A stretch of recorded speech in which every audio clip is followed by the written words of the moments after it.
يا ابوي يعني انت ما شايفش الاغاني؟ ولدي نجح وجايين زفينه.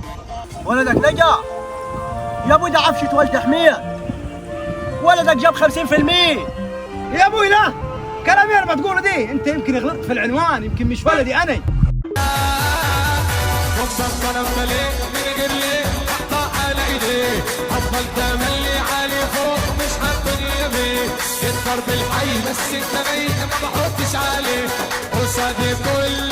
ايوه ارقص يا ارقص يا حنجل حنجل حنجل. واي يا زمن مقطرك علي، ما لو جبت لك 99 تعمل ايه؟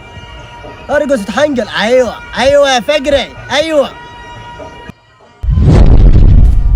يا ابوي ما خليه يرقص، اكيد انت فاهم غلط، يمكن مش ولدي انا اللي جايب 50%. قول جبت كام يا سماحي؟ والله يابا جاب 50%.